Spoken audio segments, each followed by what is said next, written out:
start the recording and say, good afternoon, everybody.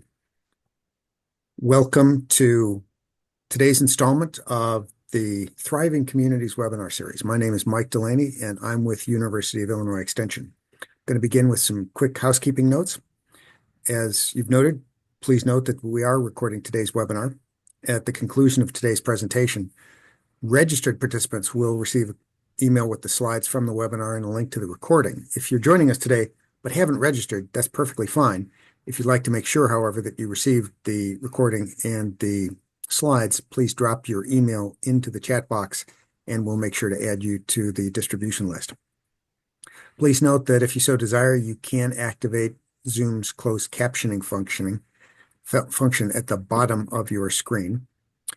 As always, you're welcome at any time to share your questions in the Zoom chat space. We will have a Q&A period following the main presentations, and your questions will be addressed at that time. So now I'd like to introduce my Extension colleague, Linda Durhak, who will be your moderator for today's presentation. Linda?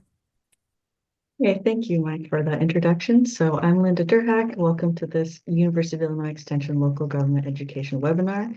Today, we're going to be providing an introduction of community benefit programs and share examples of how they can be used with renewable energy projects to support community goals. This webinar is co-sponsored by Prairie Rivers Network and the Great Lakes Thriving Community Technical Assistance Center with funding from the US EPA and the Department of Energy. We have two speakers today. Each will present and then we will take questions at the end of the presentations. If you have a question, please feel free to put it in the chat and we will share those questions with the speakers during the Q&A at the end. Depending on the question, the speakers may also answer in the chat as well. As Mike mentioned, we are recording this webinar. You will get a link to the recording and contact information for the speakers in the next few days. And you can always find these recordings on our YouTube channel. So with that, it's my pleasure to introduce our first speaker, Michael Parker. He is the Executive Director and Managing Attorney at Prairie Environmental Legal Services, and he will share an introduction to community benefit programs and their applications. Well, good afternoon, everyone. Thank you for that introduction, Linda.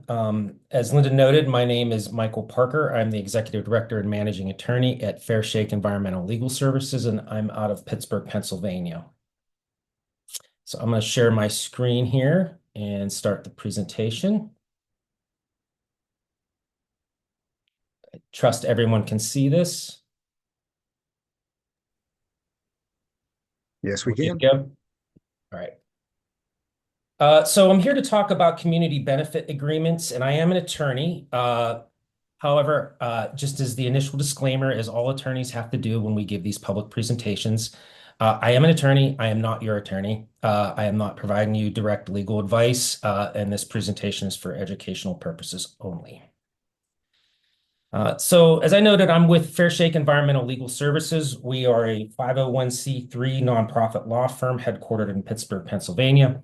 We have offices not only in Pittsburgh, but also in Charleston, West Virginia, and Cleveland, Ohio. We do consider ourselves an Appalachian organization, and we serve low to moderate income folks throughout the region.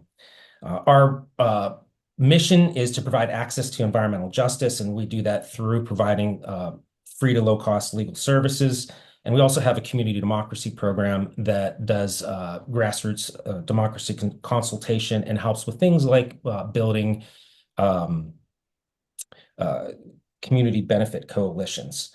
And finally, we also have a legal education branch that does intern training, fellowships, resident attorney programs, all with the intent of training young attorneys in public interest environmental law.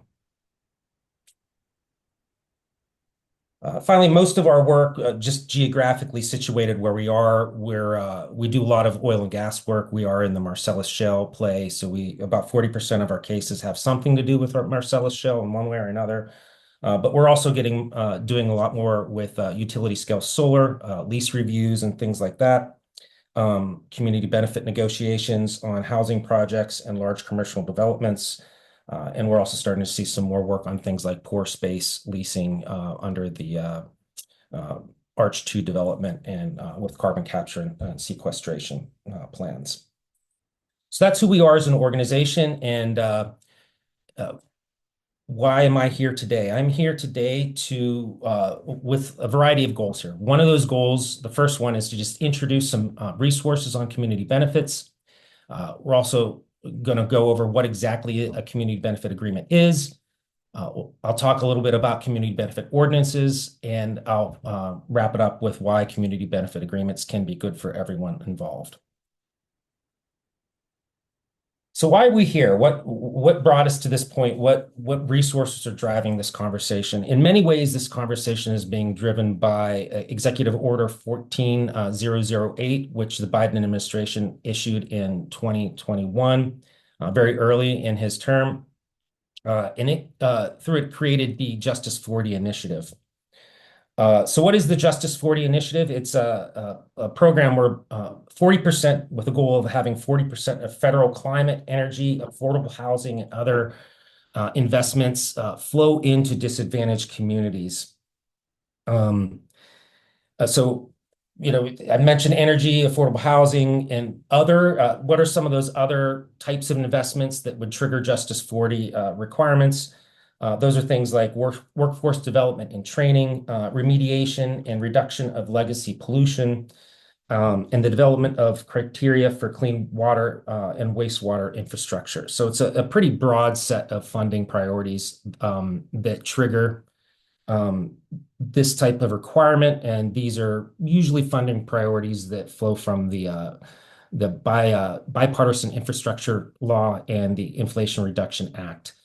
The agencies that typically have to implement Justice 40, the Justice 40 program, include the U.S. Department of Agriculture, Commerce, Energy, Homeland Security, FEMA, HUD, Department of Interior, HHS, Transportation, Veterans Affairs, Army Corps of Engineers, and EPA. So it's quite a few federal agencies that are covered by these initiatives.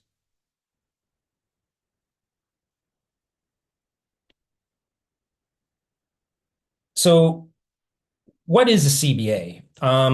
So I just want to note at the outset there is no really standard definition, and there are a lot of conflicting thoughts on what exactly constitute community benefits and community benefit agreements. But from like the standard legal definition, it is a contract. It is a legally binding agreement between the community, and that community can mean a variety of things, and the developer. And the intent is to provide some benefits to the community in exchange for the community supporting the project. So why does this occur? This whole process is based on the political pressure that exists between the voter and their elected representatives in municipalities. Another reason why this comes about is the potential delay and costs that come from legal challenges. So if a community group wants to challenge a permit or a zoning approval, that will create a lot of delays. But if there's a community benefit agreement that satisfies that group's concerns, it will eliminate those delays. So what can be found in a community benefit agreement? What will it require of the developer? It could require a variety of things. There could be local hiring standards. There could be prevailing wage standards. You could see things like environmental protections included in it, like there might be required environmental analyses. There might be requirements for green space. There might be requirements for public art. It really is driven by the community, what those community benefits might be. So this is a graphic representation of the traditional approach to development. Here you see the developer and the city on approximately equal footings, with a variety of community groups attempting to access the process individually. So you can see there's a back and forth flow of information between the developer and the city government or another level of government. And then there's typically only a one-way flow of concerns from the variety of community groups to developer, and it's often not a dialogue.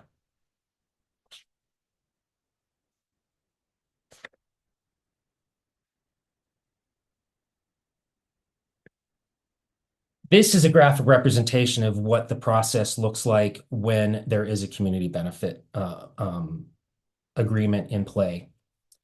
Here you see that the groups are coordinated as a coalition, and that equalizes the playing field a bit between the developer, the government, and the community. And there is an equal flow of communication between particularly the developer and the community coalition and the community coalition and the government, something that does not exist in the previous traditional model. And here it is compared against each other. So just to provide a little bit of an overview here, without a community benefit process in place, in general, the developers seek government subsidies and they need permits and other forms of government approvals like zoning approvals. Sorry, my phone is. Sorry about that. My phone is connected to my computer. So without the community benefit process in place, developers are seeking some sort of permission from the government to proceed with their project. There's very little communication between the community and the developer. The development promises typically go to the municipality through some sort of development agreement, or it might be conditions on a zoning approval or a stormwater management plan or something like that. Very little coordination between the individual community groups. Often there's even competition for resources and press. And there's no enforcement mechanism that the community can use to ensure that there's they can't enforce the development agreement between the developer and the municipality, for instance. They're not a party to it. So there's no way that the community can make sure that things are done correctly. And that's compared with a community benefit process where developer commitments are going directly into an agreement with the coalition of community groups. That agreement is sometimes, but not always, included in the development agreement between the developer and the municipality or another level of government. The agreement between the community groups and the developer is mutually and collaboratively drafted. It's drafted through a negotiation process where the community groups have significant input. There's mutual sharing of information between all parties, the community, the developer, and the government. And the end result of this is the government can provide an approval and the developer obtains easy approvals without challenges from these participating community groups, and it smooths the process out for everyone involved. And finally, this whole thing shifts some of the power back into the community, and it allows them to essentially collectively bargain with the developer and the government to obtain benefits for the broader community. So why would a developer agree to this process? Because this is a messy process. It adds time and expense to the proposal. So why would a developer do this? Well, they could be required. As I noted earlier, the Justice 40 initiative is requiring, and the bipartisan infrastructure law and the Infrastructure Reduction Act are all requiring community benefit plans. Not quite the same as community benefit agreements, and I'll get into that in a moment. But there is a required process now to receive a lot of these federal funds. In addition, some municipalities throughout the country have put in place community benefit ordinances, and that is a municipal level law that requires developments of a certain size or some other trigger to go through the community development process and provide a community benefit agreement at the end of the day. So without some sort of mandate, why would a developer agree to this? Well, if they anticipate a lot of opposition, this might be a really good process for them to go through to minimize or mitigate that opposition to their project. In my home state of Pennsylvania and some of the other jurisdictions that we work in, particularly Ohio, there can be pretty significant local opposition to things like renewable energy projects. And that opposition can be smoothed out in some ways by providing those benefits to the community and providing that direct communication to the community can debunk some of the concerns that they may have. But all that being said, in most circumstances, a developer is not going to agree on their own to a community benefit process. There needs to be some sort of leverage. So we do, as an organization, advocate for and recommend municipalities develop a community benefit ordinance to make sure that those benefits do flow to the communities that they serve.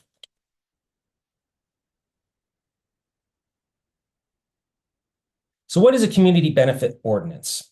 And again, I just want to note here, I keep saying ordinance, but this could be a statute. It could be a regulation. It really depends on the authority that the jurisdiction has and how high up in the government you might be wanting to implement a policy like this.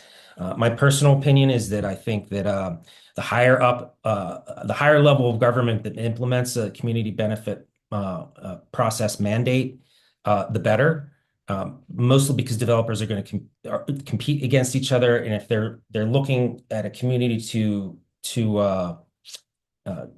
develop a project in, and one community has an ordinance and the other one doesn't, it can create some competitive disadvantages. But so we do recommend that the higher the level of government, county government, state government, that's even better place to implement a requirement like this. So it's a mandate, statute, ordinance. It's a law passed by the jurisdiction.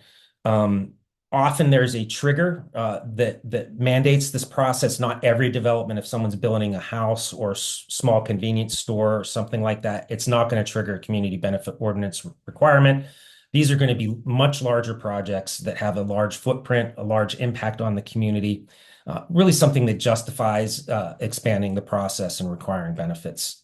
But the trigger is going to be in the hands of the community that's implementing it, the government that's implementing it. So if a municipal government wants to make it for projects that are $10 million or larger, that works. It could be $5 million or larger, or it could be so many acres of land that they take up. So the trigger is really something that's in the choice of the municipal government.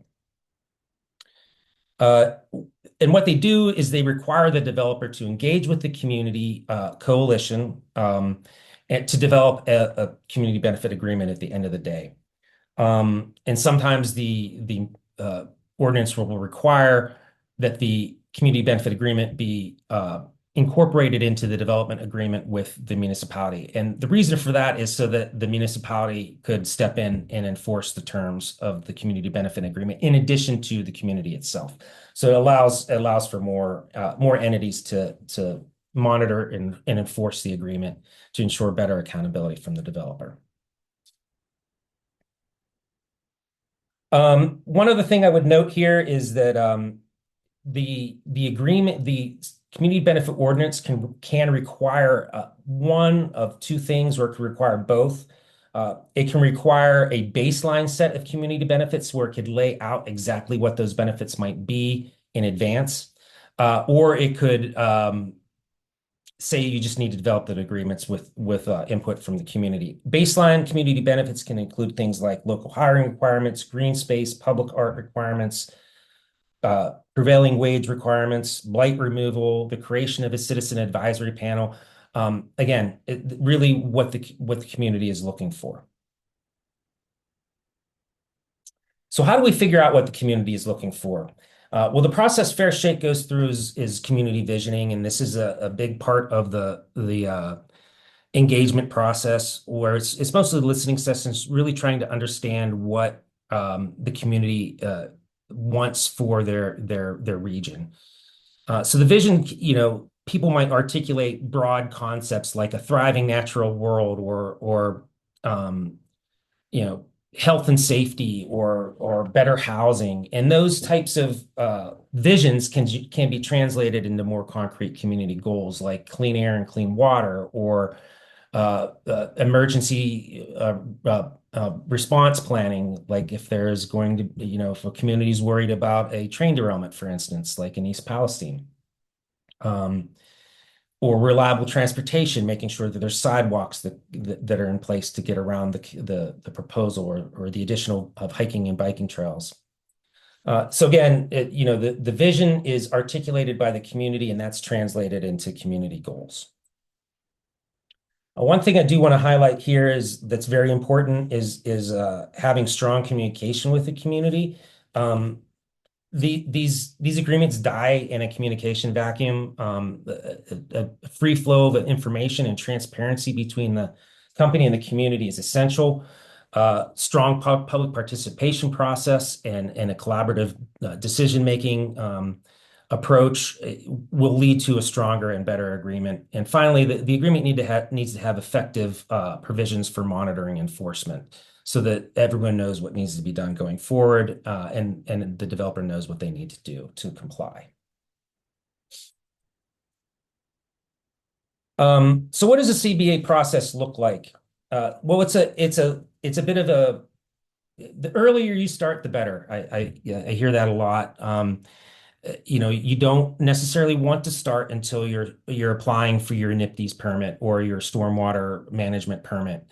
Once a developer has a plan in place, they really should start engaging the community immediately. And frankly, we recommend that the communities, build coalitions to address development before there's even a development proposed. So these steps, they don't necessarily need to happen in this particular order, but these are the basic steps to implement, going through the process and getting to an agreement at the end. And they start with building relationships and figuring out what the vision is, some education and drafting and prioritizing benefits. It might include passing a community benefit ordinance, dialogue with the developer, negotiations, and ultimately results in a enforceable contract.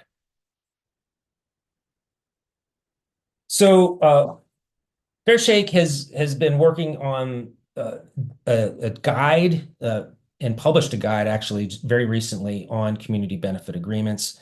We did this in collaboration with a couple of other groups, particularly Riverwise and New Sun Rising. Both are located in the Pittsburgh region.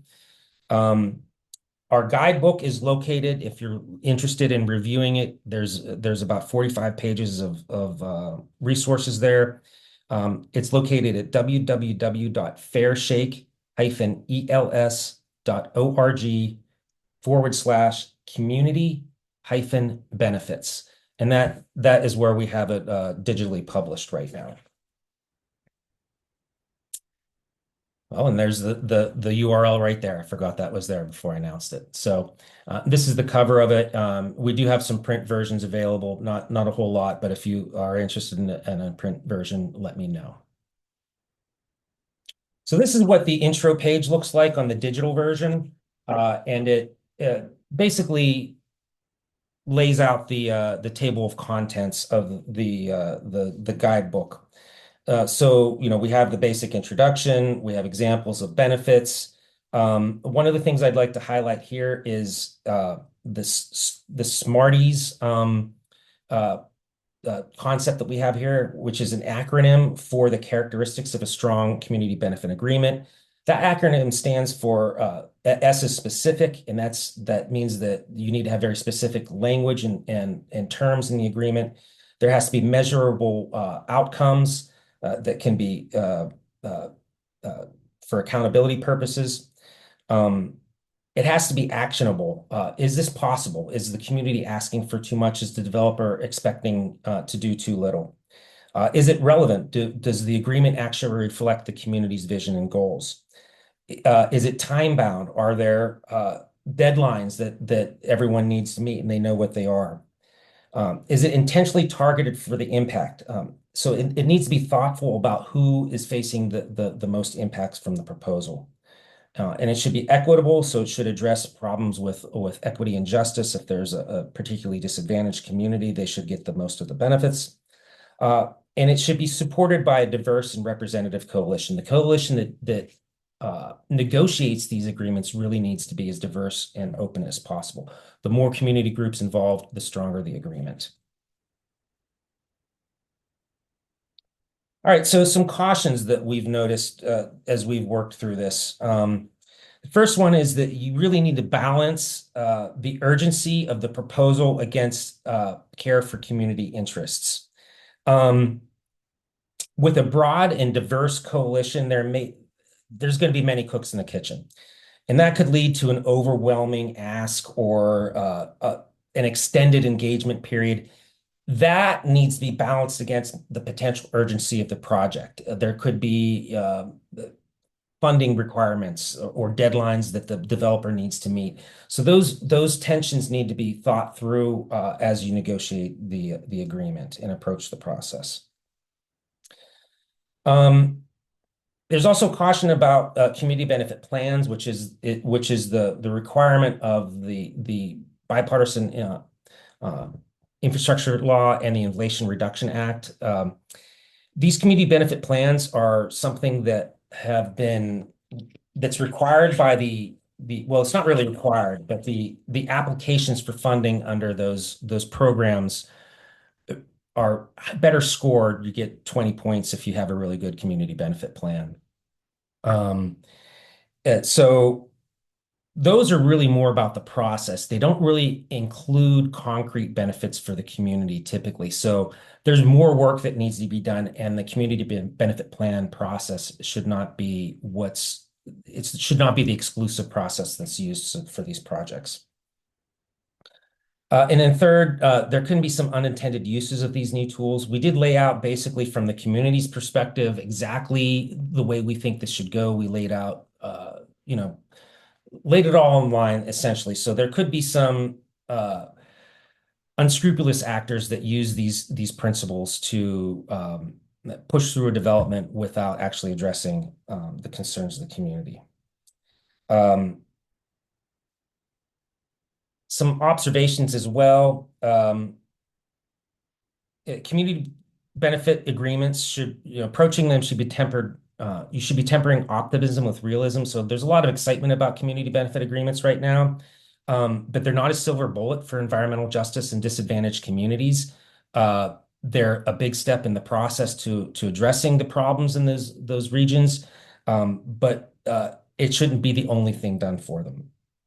And the second is that there's a tension between authenticity and efficiency, which is very similar to the first caution from the last slide.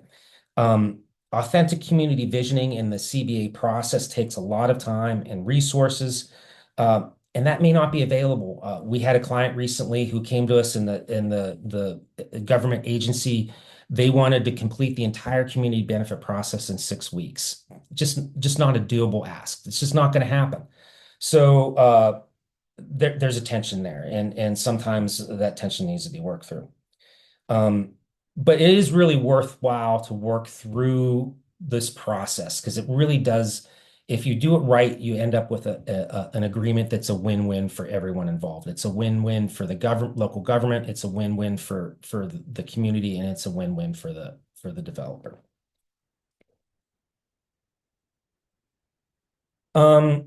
Some principles to keep in mind as you go through this process. The first one is that this is a long road. These negotiations don't always work. Sometimes they fall through.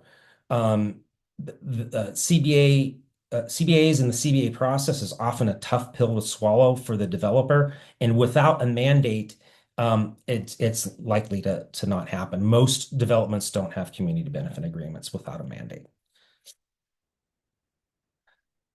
So a second principle is that you need to community interest must be a priority and elevated early. The earlier in the process that you get those interests in front of the developer and the municipal government, the better.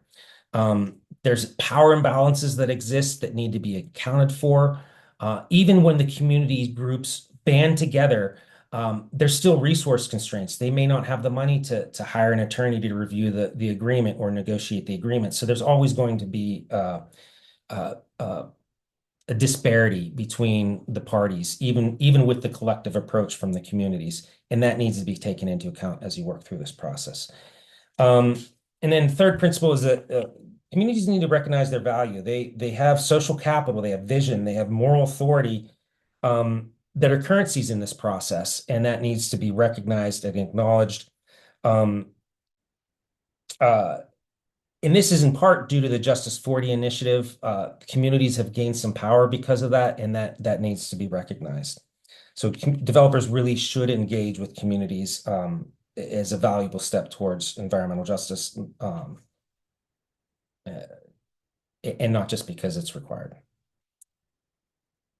And that's all I have today. If you have any questions, I'd be happy to answer them either now or at the end.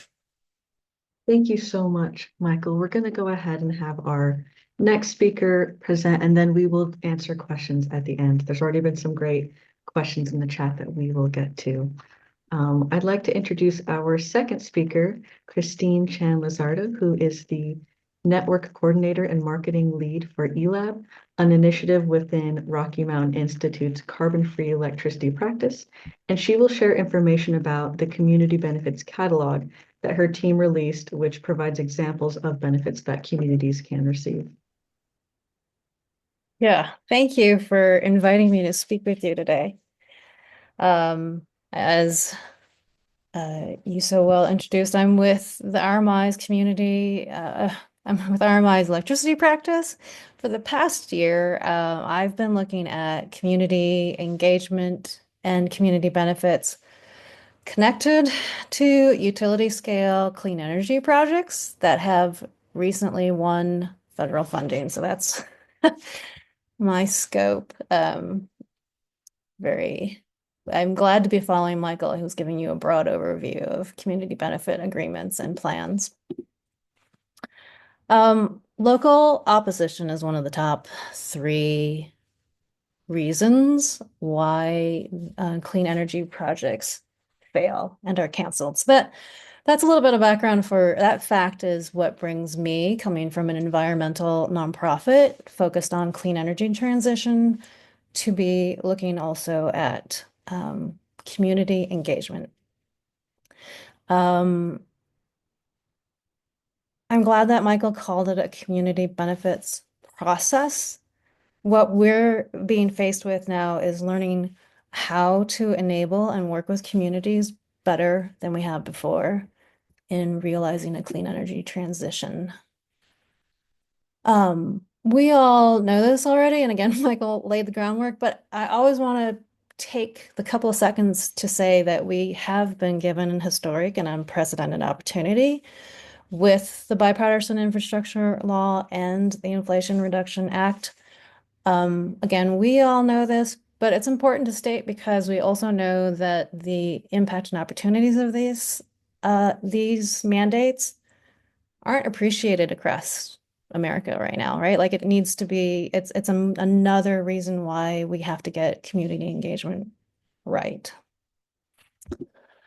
Okay, so what I was hoping to do today is present you the community benefits catalog, yes, but also just the research that RMI has been doing in collaboration with the University of Minnesota over the past year.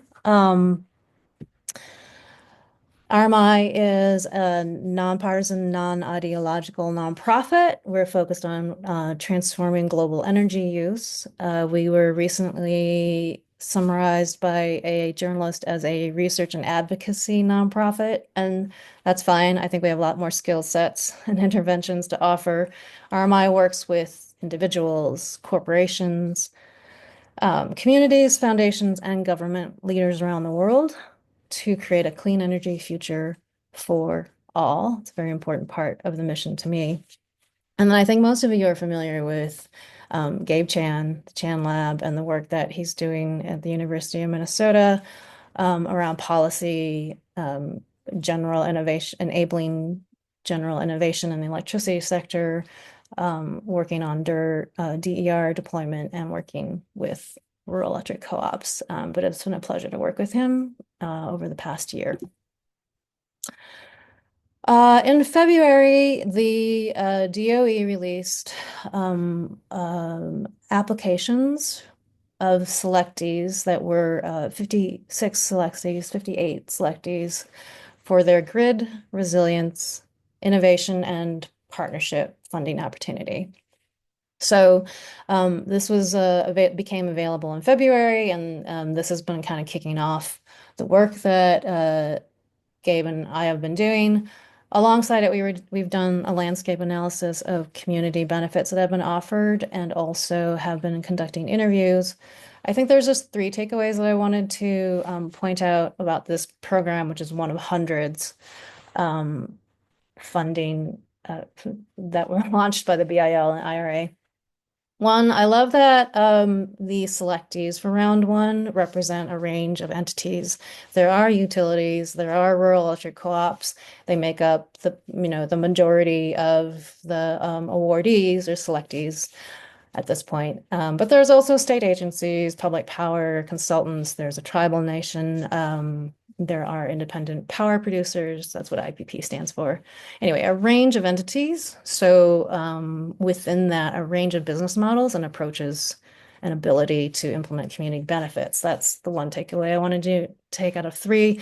The second is that just by dint of it being a grid resilience project, the types of community benefits and projects that we were looking at were about grid infrastructure, strengthening the grid, and making the grid more resilient.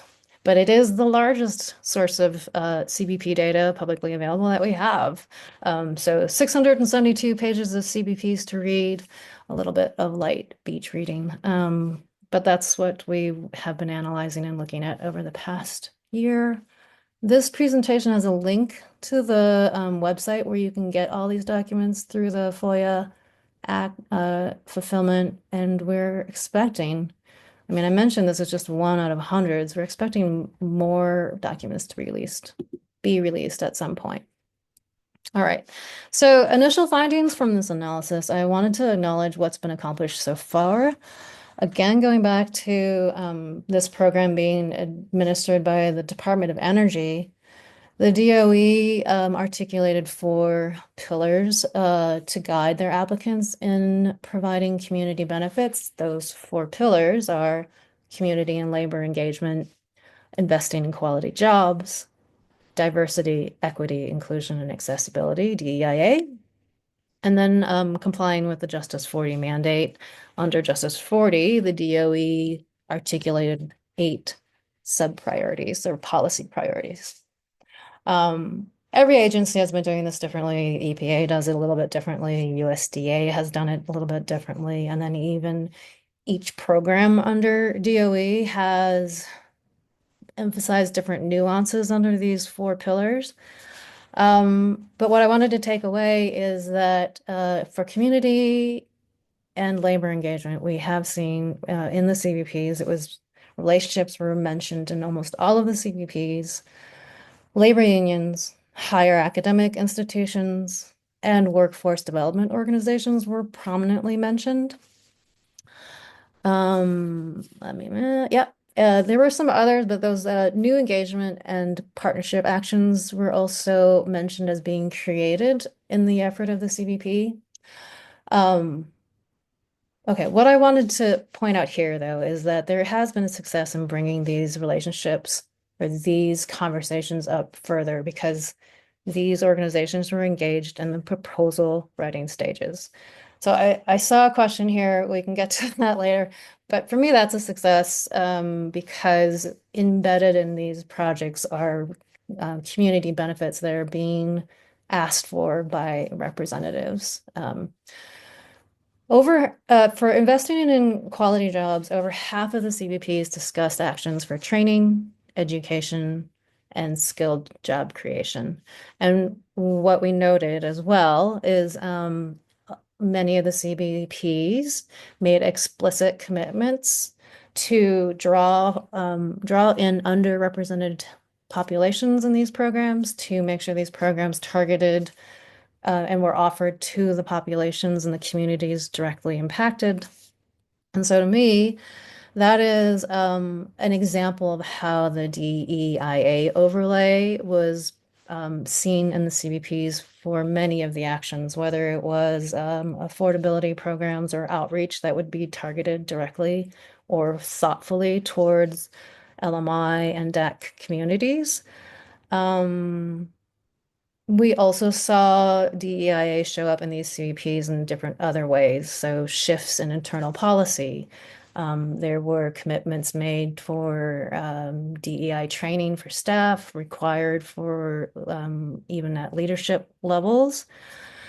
There was also the creation of advisory groups mentioned in several CVPs. And while I don't think the creation of advisory groups is new, what we did note is some explicit commitments to make sure that representatives of the community were in those advisory groups, that those advisory groups had direct lines of communication to senior leadership within the companies, and that they were doing so with the intent to ensure that diversity was represented in the decision making.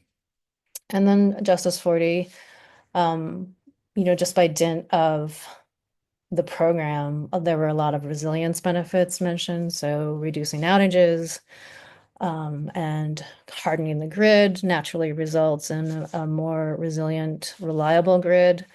The funding from the programs is obviously going to help these entities make their investments and do them at an accelerated pace and at a more affordable way for their customers. And so these are great benefits that are inherent. But we also saw some nice tangible examples of benefits directly going to DAC communities and the impacted communities. So some examples are that the project rollout would happen when in disadvantaged communities first, or that there would be a certain percentage of DAC communities included throughout the life of the project during the project construction.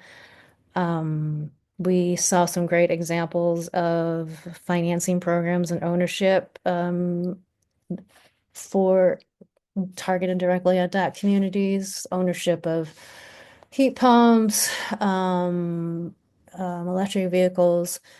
So seeing some good examples popping up in the CVPs of benefits. All right, but what I do want to say is that what's been done is good, but we're not trying to say that it is enough or sufficient. We can't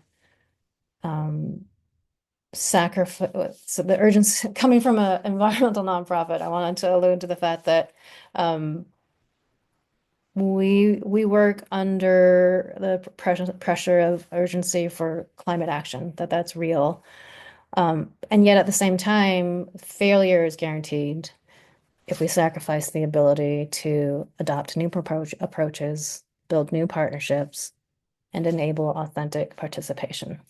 So can't sacrifice these for the sake of going fast in the wrong direction. So what's needed next? From the research and from the interviews and the landscape analysis, there are some observations we made. These are looking back kind of in the rearview mirror. So these aren't things that we can change, but they give us context. You will get these slides later, but I'll run through these really quickly. 3 kind of buckets of observations. The federal money is powerful, but it does impose timing and enforcement limitations. So the programs were designed to be kicked off quickly. And there was less consideration. I mean, there was importance, but less consideration about how to build new partnerships and enable authentic participation also quickly. We'll recognize that once the funds are dispersed and spent, the agency ability to enforce penalties seems insufficient as protection for communities. Correspondingly, I won't guess about why, but accountability actions were less specific and less prevalent in the CVPs that we looked at and reviewed. So that's one kind of bucket of points. The second is that in CVP development, many of the applicants followed the path of least resistance, and who can blame them? It was a complicated, time-pressured process. What we noticed is that CVP organizations were not commonly mentioned in partnerships, and in the interviews, proposal writing teams mentioned that there's a lack of guidance for internal creating internal corporate alignment on CBP priorities. So the last kind of takeaway that I want to say that came out of this analysis initially is that the corporate capacity for early engagement is just as important as the capacity building that we're focusing on for communities. As you know, as a result, what we saw in the CBPs is that to engage stakeholders earlier, several applicants relied on existing relationships. And then again, they mentioned that interdepartmental coordination was required to be able to develop and execute CBPs effectively. Let's see. I don't want to run out of time here. So when we're recommending then early community engagement and stronger accountability is critical in strengthening CBPs, how do we make this happen? I don't propose to have the answers, but I have some preliminary conclusions and maybe some recommendations. I mean, in one bucket, we have a lack of information, low confidence level in the process from both sides, and the need to act fast as barriers to early engagement. We mentioned the internal alignment needed. Within the applicant organizations themselves, we're all cognizant of community leaders, trusted community leaders needing capacity, opportunity, and information. And then there are examples of state ecosystems that can create incentives or structure. So I think Michael put it more strongly. He said a lot of these things don't happen unless there's a mandate. We did see in the CBPs that a lot of the applicants that came out of states that already have mandates and incentives in place had more relationships to rely on and stronger benefits to offer. So there's probably a correlation there. The other thing is the role of federal agencies is limited over time. So can we bolster the direct accountability to community mechanisms? CBPs are not a perfect tool. They're not legal agreements, as Michael mentioned, but there are some tools that can be included. Well-designed metrics, commitments to monitoring and evaluation, and then authentic two-way public engagement. And so I'll just say, we all have a sense of what passes the sniff test for authentic public engagement. Some of the things that come to mind is the reporting on project status and outcomes frequent? Is it at the right times?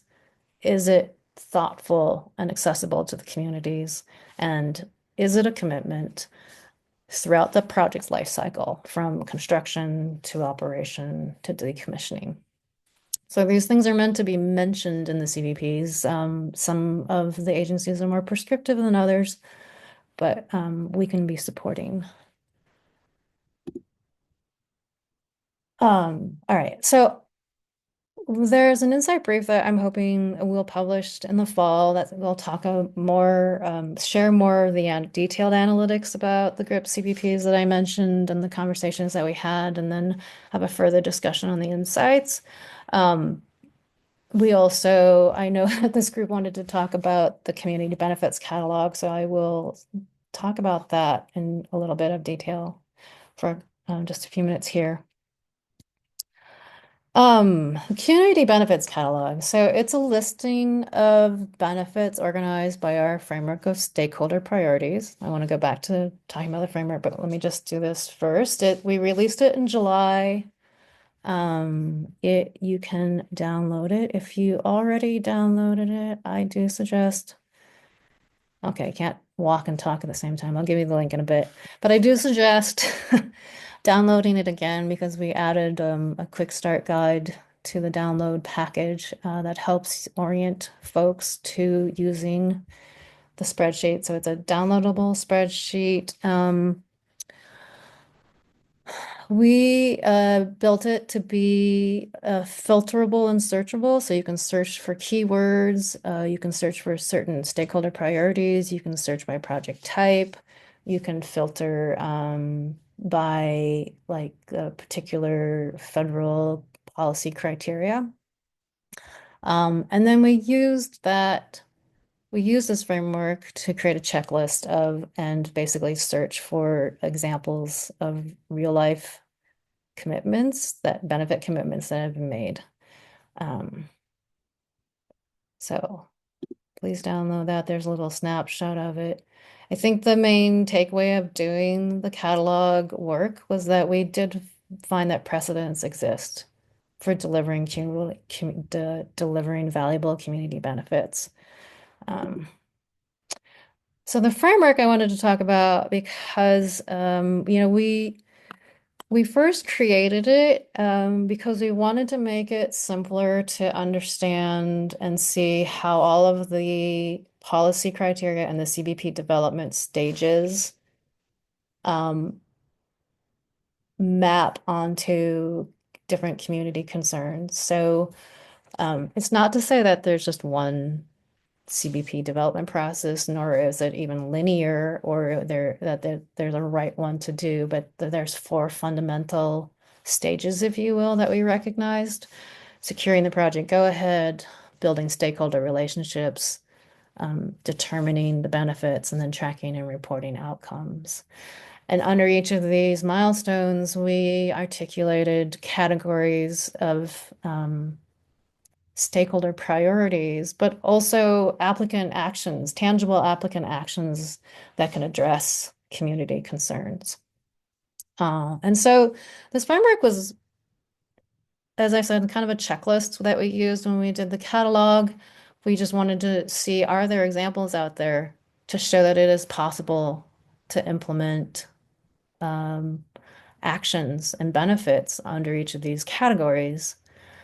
And I think that as more examples surface, that it can be used in the other way, that each community can go through their own sort of process of what's most important to us, and then doing kind of a catalog search, going into like finding the inspirational examples or the existing success stories that relate to the priorities of the community. And so just a way to sort of roadmap it and scope it and make it less overwhelming. So I hope what you take away from this is that community benefits is a real achievable goal within the clean energy transition. We need information. We need to start now. We need collaboration. There are a lot of places to look for help. IRA is pushing utilities in particular to reevaluate what makes their business models competitive and how they relate to the communities they serve. So I'm hoping that communities are motivated to prepare for being involved earlier in the conversations. And it requires starting now to align on community priorities and identify which types of projects are welcome.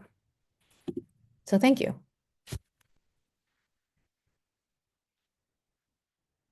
Thank you so much, Christine, and thanks again, Michael, for presenting on this. We have a couple questions that we're going to go over. I know we're close to time, but hopefully we can fit just a couple of these in. So we had a question about the timing of the process and how, community groups and government, they want to interact with a developer once the project is like really confirmed to happen. But when it comes to these grant agreements and community benefits process, it's really recommended to start it very early. So, Michael, how do you recommend we can bridge this gap? It is a tough one. I mean, a lot of community groups are thinly staffed. They don't have a lot of resources to engage in a coalition process that doesn't have some sort of nucleus proposal that spurs action. So yeah, it is not easy. We encounter that a good bit in our practice, how to maintain these relationships. And it really, for us, it's a matter of like consistent and long-term trust building. We need to be present in the communities. We can't just show up and say, hey, it's time for you to participate in this community benefit process.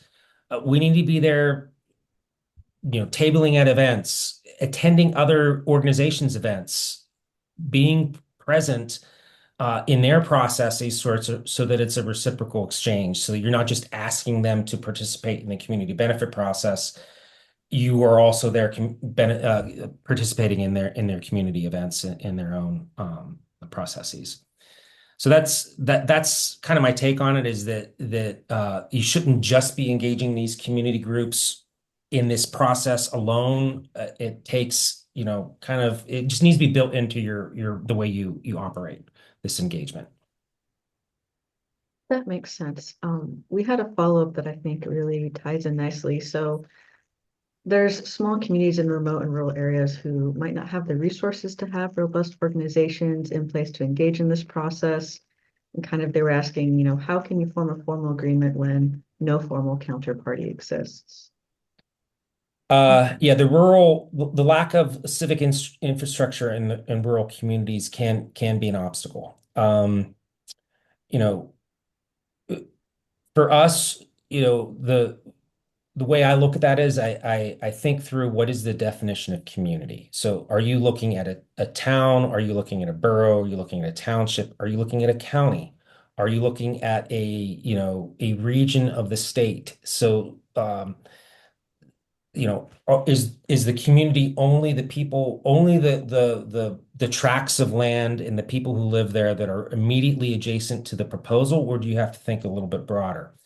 The other thing I would recommend is typically when you're engaging with community groups, most people think about engaging with housing rights organizations, environmental groups, conservation groups, wildlife groups. Kind of depends on the nature of the project, but so if those don't exist in a rural community, we recommend thinking about it in these coalitions in as diverse a way as possible. And when I say diverse in this context, I'm talking about you might want to have the local churches involved, or the VFW, or the American Legion. There can be other community groups that are representative of the community outside what you would normally think.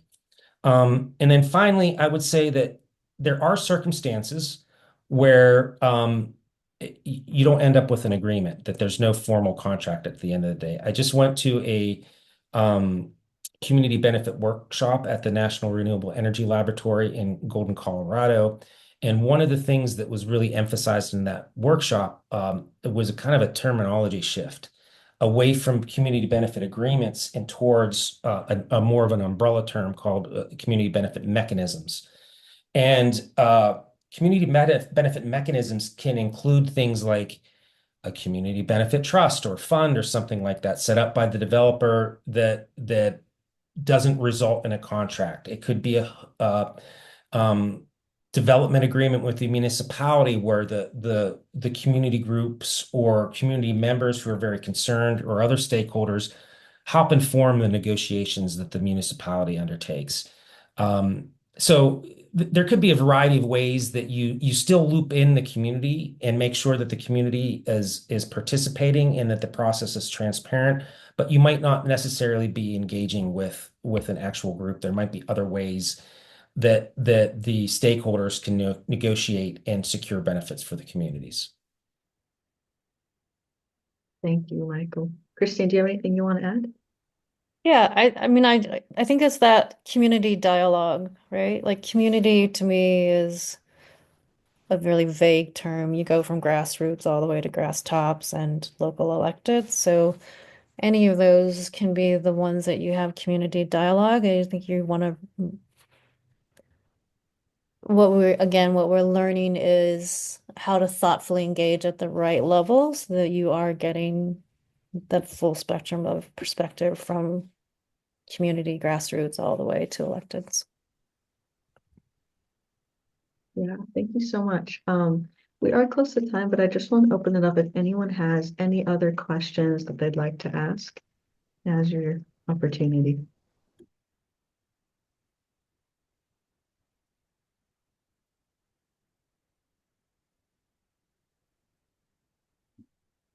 Okay, well, thank you so much for our speakers for coming here today. Thank you, Michael and Christine.